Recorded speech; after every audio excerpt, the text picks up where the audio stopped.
Yes. I guess. Tonight, our first so. guest. You guessed. I guess so. Yeah. Monsters Alive have been a supporter of Fear Expo since the start, and David Quinn has been a good friend to us and a good friend to me. So let's show some love to David Quinn. What's going on? Well, hello. Good to see you, my friends. Always good to see you. What are you guys doing? Tayen, I'm so excited for the first mask. I can't wait to see it. Oh my gosh, I love the mix of things. The throwing the spider with the monkey. Maybe you end up with a spider monkey. Maybe you won't. I'm excited. It was difficult. It was extremely difficult. I don't know how you gonna do it all the time. I think that's super cool. That's one thing that I love about making masks is you really can't go wrong. If you want to mix a spider with a monkey, then do it. That's true. That is true. You can't make a jack up on it because it's gonna look weird either way because we're hot people. There's no mistakes in art. There's no mistakes in art. So David, you came in at the last minute to save the show tonight, and I really appreciate that. Thank you again. Well, thanks for having me on. I'm happy to be here. I love having you on, man. I love everything about you. I love everything you do. I love being around you. I love talking to you. You're just like an all around great person. You're an awesome people. Have in a life. Well, I just, like it's all Hunt fam to me. Every single one of you, like it's all Hunt fam. We're all just big messed up weird family. So. Right. We don't have each other. We don't have anything else, right? You got that right. So since Tayen is on her mask adventure, let's talk about some masks. Okay. Let's talk about some Monster Alive. Okay. Which ones do you want to talk about? Well, what do you got within arm's reach of you right now? Hold on. Jennifer is going into my personal collection. Ooh. So every single mask that I make one for myself. Just because someday I'm going to be dead and gone, and my kids will be able to turn around and sell them for lots of money, I hope. Have a museum. I do have a museum. I really do. Exactly. Okay, so this is the first one that my dear love brought me. This is my Wolfie. So he is into kind of making something like this. Yeah. Biggest thing is preparation. Sort of figuring out where you want to go with it. A lot of time in sculpting. And then none of it matters without the finished work.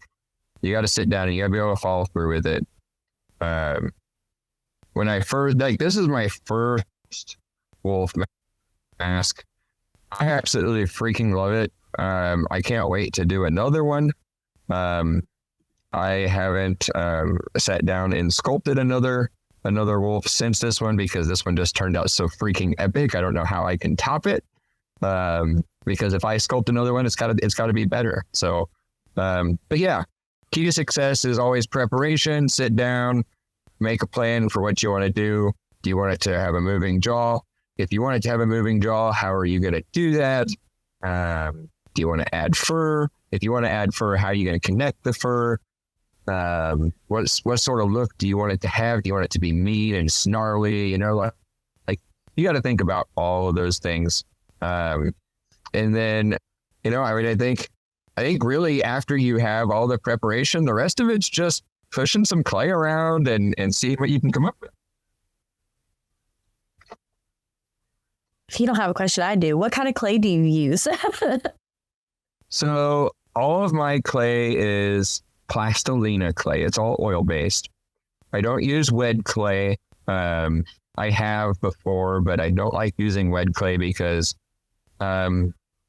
typically I have like 3 or 4 masks going at a time. And I don't push myself to, okay, I have to create this mask and it has to be done by this. No, I I create my mask off of emotions or nightmares or dreams. And if I'm not feeling that sculpt at that moment, then I step away and I start another sculpt that I am feeling. And whenever I'm feeling those emotions like angst or anxiety, both those masks are based off of emotions. And whenever I'm feeling anxious or something like that, then I attack that mask. Or whenever I'm feeling angry at the world because somebody cut me off and slammed on their brakes or whatever, then I go and I sculpt that on that mask. Yeah, so that's pretty much it. Masks are difficult. The hard part is getting started, picking up the clay, picking up the tools, and just messing with it and making mistakes. Like, you're going to make mistakes. It's going to happen. You're going to end up losing a sculpt once or twice because it gets stuck in the mold. You're going to end up breaking the mold because that thing got stuck and you pushed it off the table so you could have your sculpting armature back. Like, it's going to happen. Don't have your heart set on anything. And if it does happen that way, it's meant to be. Just go in and do it again. It always turns out better the second time anyways. So with the clay that you use that's oil-based, does it make it easier to come out of the mold since you brought up stuff getting stuck? Or is there something to make it come out easier? Because that's a problem I have found is I have to sit there and dig out clay for like 2 hours. So inquiring minds want to know.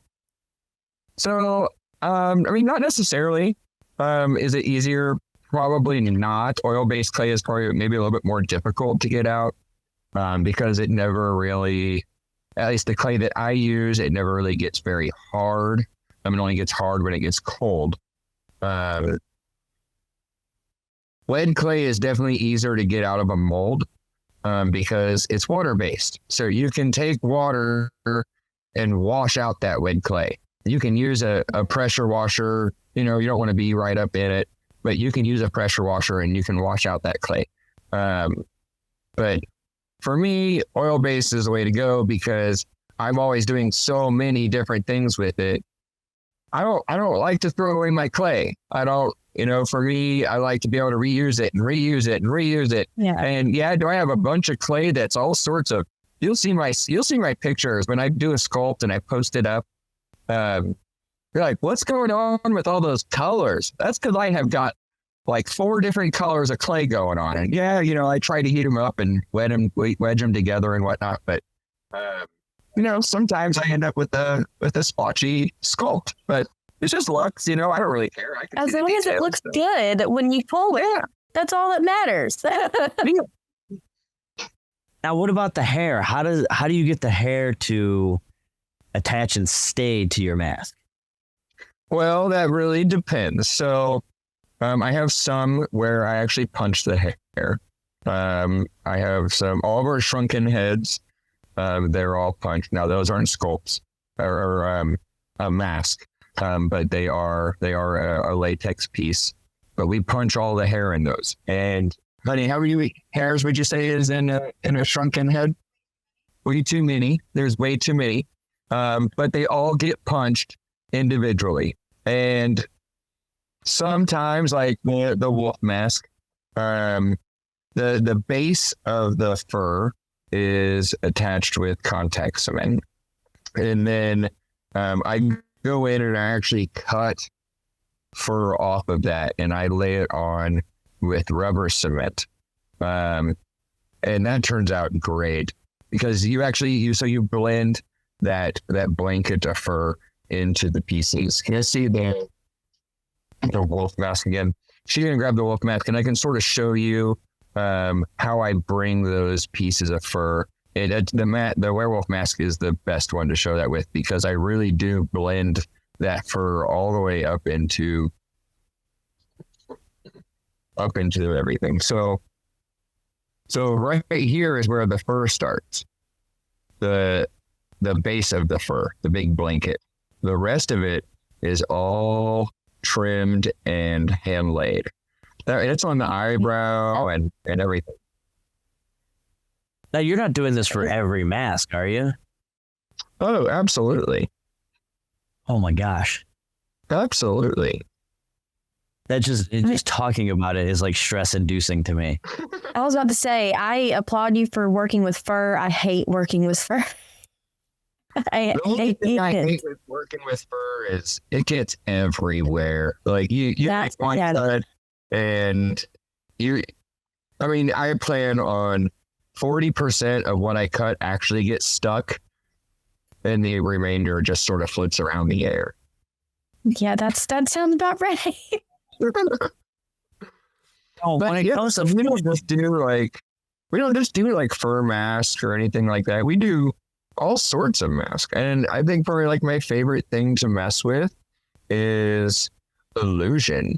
So for instance, how do you see out of that mask? I can't see your eyes. Well, that's magic. It's an illusion. It looks like there isn't a place to be able to see out of, but really there is. Here, try it on. Let me show you. And people are just kind of like taken back by, oh man, that's cool. I love playing with the mind like that. You know, that's what we're all doing in this industry is we're playing with people's minds as they walk through the haunt, as they walk through that maze or that cornfield. We're reaching in and we're tickling that little dark spot inside their brain that's called fear. And we just love feeding that fear. Now, when you were talking about finishing there a little bit, I know a lot of artists. That's kind of like their biggest hang up because they don't know when something's done, or you get to some artists that are just like, hey, sometimes you just get to a point and you just got to stop touching it. Then you get some artists that are like, nope, knew it was going to happen from start to finish, blah, blah, blah. How does finishing look with you? It's not done until I'm happy. So don't get me wrong. There's times that I've taken it too far and I'm like, no, step back. We're going to do that. And Alt Control Delete. Let's go back a little bit and see what this looks like again. And, I've just learned to be happy with when something is ready. Like I won't put something out there that I'm not happy with. And as far as like being finished, put the stamp of approval on it. My personal opinion, it may be finished to me. That doesn't mean it's finished to you. It may not fit perfectly with what you're doing. So please, by all means, get some tips from me on how to go in and alter it and make it yours. If you want to go in and you want to add more fur to it, just message me. Hey, how do I add more fur to that? Oh, well, you're going to make a mess, but here you go. This is how you do it. So my opinion, nothing is ever technically done until the person that owns it says it's done. Do you have a favorite mask? Yeah, I do. Yeah.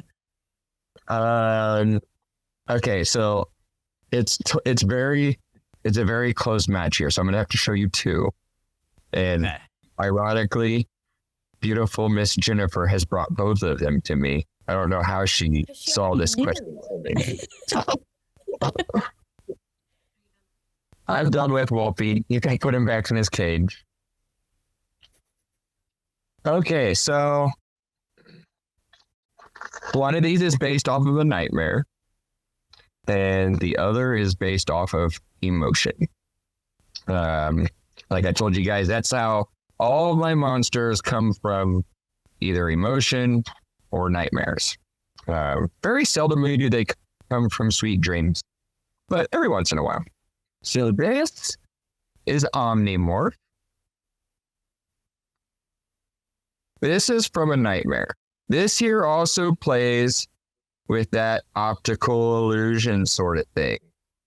Everybody, I wear this everywhere I go that I wear this. Everybody's like, how do you see out of that thing? But if you look in the back there, Yep. there is a couple slits. And they are placed just perfectly. They're very wide, very skinny, but you can see everything. It is crazy. I don't know how I was able to put that in the exact spot of the eyes, but it worked out great. And this is just one of those little happy mistakes. I was like, oh man, you're never gonna be able to see out of this thing. But it turned out pretty good. I like it. And then my next favorite is angst. This one I was so angry, and you could tell. So there's two different versions of this, and I sculpted both of them at the same time, but only when I was feeling the emotions they were based off of. This is angst, and then I sculpted anxiety at the same time. The call is in the detail on these masks. Angst, you can tell I did not sit there and take my time and do all the really fine detail work. It's very messy as far as like the detail work goes, but it works with the mask. This is angst. So he is just a very angry monster. And again, it plays with that optical illusion. How do you see out of it? You see through the teeth. And anxiety is, I don't like being anxious. I don't like that. So that's why it's not up here. But the detail on it is amazing. Like you can look at that and go, oh my gosh, how much time did it take to go in and do all that little stuff? You're never going to notice it from afar. But to me, being anxious is like, okay, I got to get it just, it's got to be just perfect. It's got to, just because that's how I feel when I'm anxious. Everything's got to be perfect. It's got to be clean. It's got to be flawless. And this is the opposite of that. This is angry. Now, that's all hand painted, airbrush, all that fun stuff. Yeah, so I actually very seldomly use airbrush. Typically, my masks are dry brush. This one here has got some airbrush work done on it just to do the skin tone. Anything that's skin tone, I try to do airbrush work on because it's easier to get that look. But typically everything else is dry brush. It's kind of old school, but I really like it. It's sort of like pop arty, it's like my hair, wild and crazy. I have a question here. You got to put hair on angst. No. Not unless you want hair on angst. Then it'll be fake. I want your hair. Not yours specifically, but like a version of yours on angst. That would be very interesting. I don't know how that would look. Oh, with the glasses, it looks great. So you got a question Molly, there, Tayen? I do. Molly wants to know, what was your first mask? Oh, man. Yeah, bring me my first mask. See, it's what you Jen have knows it and you don't. for your museum. I've done so many masks. Like, I'm trying You're like, all right. Just got to go get it out of the glass case from the museum. The phone is snipping it all. Okay, guys, are you ready for this? The glasses are coming off, and I'm putting this baby on. Oh, I better check for spiders, the wife says. See, just saying that, I'd be done already. As you're making a spider and a mask. I know. I made 4 of these. This is one of 4. And it is autographed and dated. Ooh. Oh, that's cool. What was it dated? 2019. Really? Only that long ago? I figured it was. I know, like, I'm a young pup. I'm a young pup in the industry. Come on, you know that. You were young, but I figured because you're talent-wise, that you've been doing this since the dawn of time. Okay. Now, in all seriousness, you could be just as talented but you just can't stop. Don't stop. Keep that clay in your hands. All right. Keep smudging it around, make a mess. Keep the clay in your hands. Become one with the clay. You know, fun fact, I've never sculpted a thing in my life. Not one. That surprises me. Yeah, like not even in like art class in elementary school. Never like. You never made a once. pot for your mom? I never realized that until just this moment. Now I feel like I'm missing out on something. I don't even know where to get. Have a make and take with David Quinn from Monsters Alive on making that. I'll have David make, and other people will take, and I'll hang out and I'll watch. Nobody there. Because nobody's gonna want to take anything out for sure. Brianna wants to know. I want to know what made you start doing Halloween art. Okay, so it was the kids for sure. Now, don't get me wrong. Like I've always loved Halloween, but actually, like getting into making the Halloween art was taking my kids to local trick or treats, and them being absolutely garbage.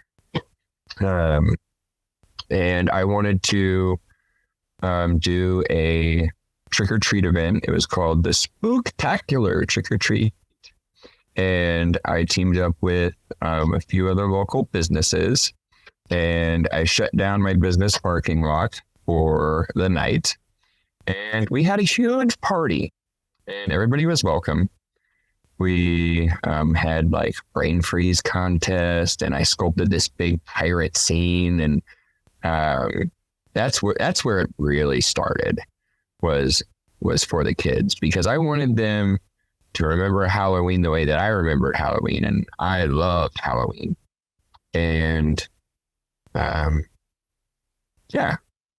that's where it all started. And then from there, it just like a uphill spiral. We we opened up a free haunted house for kids, and I sculpted it was like a Nerf haunt. So we let the kids go through with Nerf guns, and they got to shoot all the zombies, but they were all like lime green zombies, lime green zombie alligators, just like all sorts of crazy vibrant. I would have like my hair kind of green. I was about to say I would have never guessed. It was very very pop party, and from there it just like continued spiraling, and we opened up a professional haunt because we hated picking up Nerf darts. And I started creating everything original in our haunt so that we had stuff that nobody else had, and that's sort of what set our haunt apart. And then everybody's like, I gotta have that. Where'd you get that? And I'm like, oh, I made it. And they're like, oh, can I buy one? And I'm like, wait a minute, there's a need for this? I'm like, all right, cool. Let's start making stuff and selling it to everybody. Why not? That's a good way to start. Well, David, Monsters Alive, where can we find you and Monsters Alive and all of your great stuff that you guys make? Well, if you're local, you can always find me at Lake of the Ozarks, Missouri. I have a store here. You can come visit me anytime. You can also see me at almost any upcoming show. We do have Texas Horrors. We'll be down there with you, Tayen. And I think we'll also be at CreepyCon together. So that's kind of exciting. Yeah. And what other shows we have coming up, honey? And then all the rest of our shows are next year. We're thinking about Monster Day in Greeley for Iris to set up her mask and sell her booth only. And that's run by Distortion. And then You can always find me on Facebook. Do not be afraid to send me a message or a friend request, or even just say hey. Or monsters-alive.com. And are you still accepting orders for this year? So That's always the question.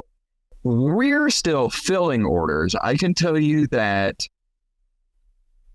if we are accepting orders, it would have to be under approval only. So you would have to reach out to me and say, hey, we're thinking about getting this. Is this possible? And depending on the situation, we may or may not make it happen, but it's going to be tight no matter what. Don't expect it tomorrow, because that's not going to happen. By It's good to be busy. Yes. Well, David, thank you for coming on to the show tonight and saving our butts, like always. I really do appreciate it. I appreciate you as a business owner for Monsters Alive, and I appreciate you as a person. Thank you so much. Well, thank you, guys. I love you so much. Now, I've got to run. I got to go to Home Depot because the wife is build that deck. So I got a lot of stuff to do. All right, you get to going before she gets mad. Don't need jet fan of you. All right, guys. I love you. Love you guys. Bye.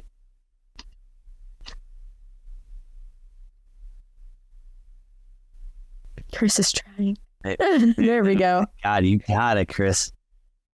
I would like weird technical difficulties tonight. It's gonna be a weird night. I don't even know if we have a giveaway tonight. I didn't get any word if we have a giveaway. I have no clue. You better watch out saying that. My dad's going to bust through the door with something. And that's fine. Wait, hold on. Nope. Don't get excited. No, I don't know. I don't know if something comes down the pipe that we're gonna do a giveaway tonight, I will let you guys know. But as of right now, I don't think we have any. I think we've given it all away. That's not true. The grand prize giveaway is still out there. We're gonna give away That's true. 2 free tickets to HauntCon and 2 VIP passes